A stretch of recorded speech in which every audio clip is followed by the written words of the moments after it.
colors, style, on how the company is seen in print, how this might be something that is actually on the product or that is being provided. It might be stamped on, it might be an insignia, it might be, if it's clothing, it might be actually on it.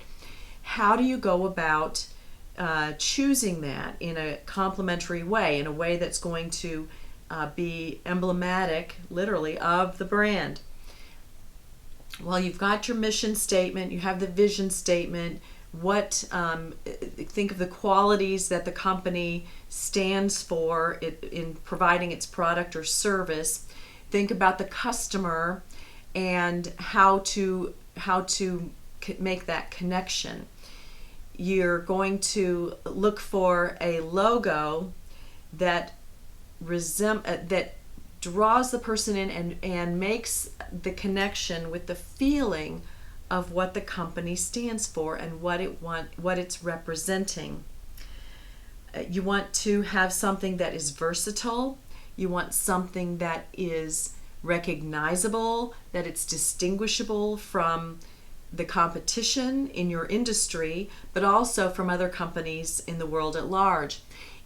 On the other video where I talk about our experience in creating the logo for Finely Revealed through 99 Designs, I talk about the way that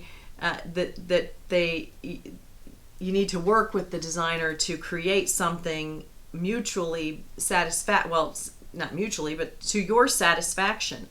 You may not have the exact idea, but you, as the marketing director or the company owner, you know what brand it is that you have either established and want to convey, or that you want to establish and convey. You know what you do, and the designer may or may not know, but you need to communicate with the designer either one-on-one or if you do crowdsourcing or some other way. But whoever's going to do the design, you need to communicate to them what it is you want to convey. Make sure that information is known. Tell them, spell it out. Describe your customer or client, your ideal customer or client. Describe the way that your product or service fits into the marketplace, what it is, how it's used, where your customer that you want to reach is located within the big wide world. What type of person or company is it? Because that's who you want to appeal to. So then you have to think of what is appealing to that particular customer or group as far as placement, and then the mark or the brand through the mark has to reach them. And then when you see that mark, when they see that mark, they need to identify with you through the qualities that you live by and the goals that you hold dear. Now, how to go about doing that is to consider various factors.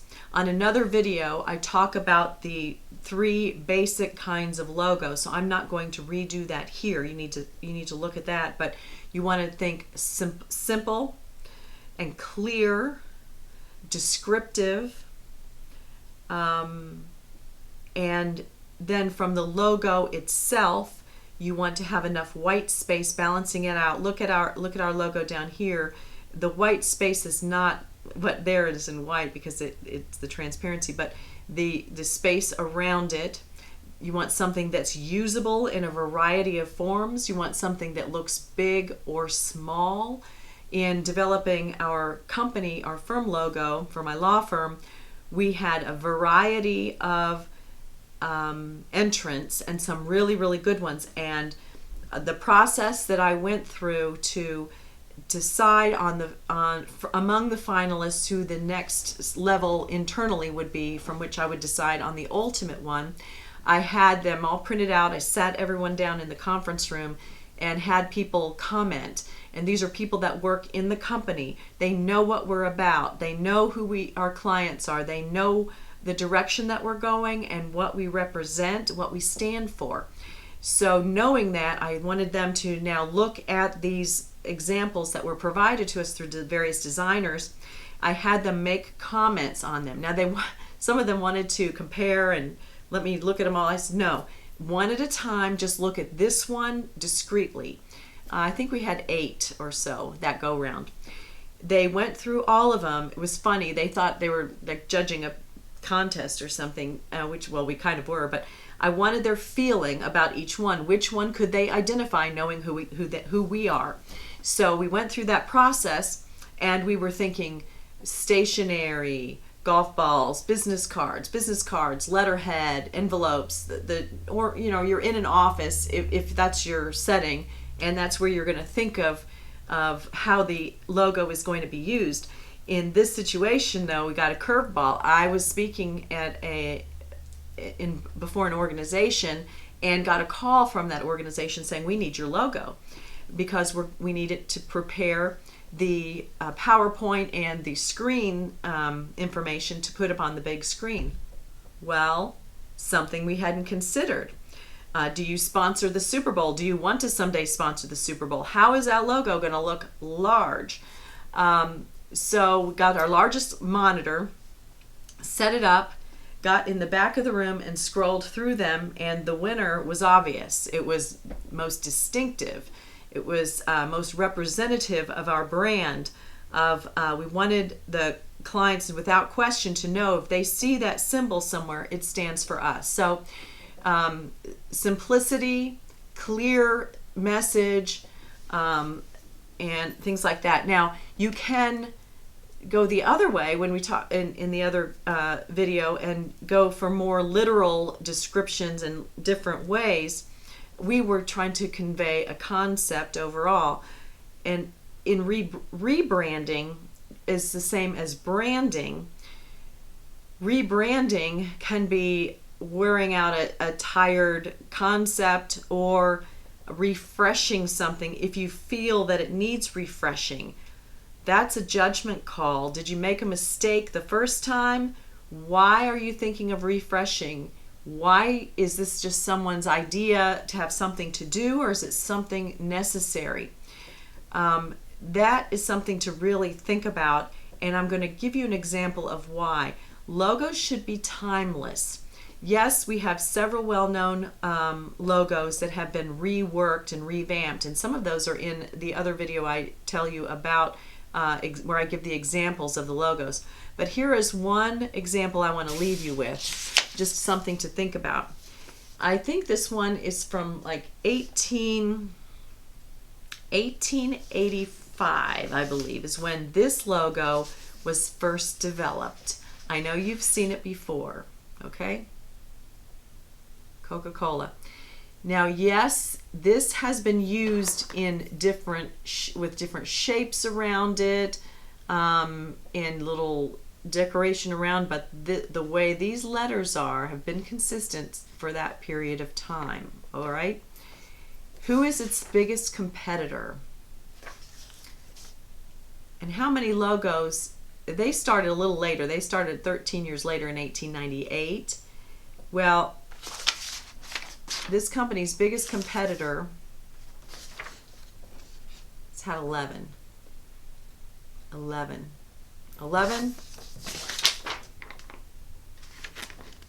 1. How much money did they spend? How much, has their brand changed? Has their product changed? It's expanded. Has it changed? Is it necessary? Is that what you want? If a brand mark is changing, the logo is changing, what does that mean to you? Flip it around and think of yourself as a consumer. What does that signal to you? A change, new and improved, different direction? Is the company going in a different direction, or does it just want something new? A friend's business recently underwent a change. No change to the underlying business. No change in the services that have been provided. No change in their branding. No change in their brand strategy. It's an established, venerable, very, very old, big company. Changed its logo. I saw it for the first time recently. I went in their office and I said, something looks different. The big company took the prior logo, which was an illustrative logo, which I talk about in another video, and was graphic as to describe the kind of business that it was.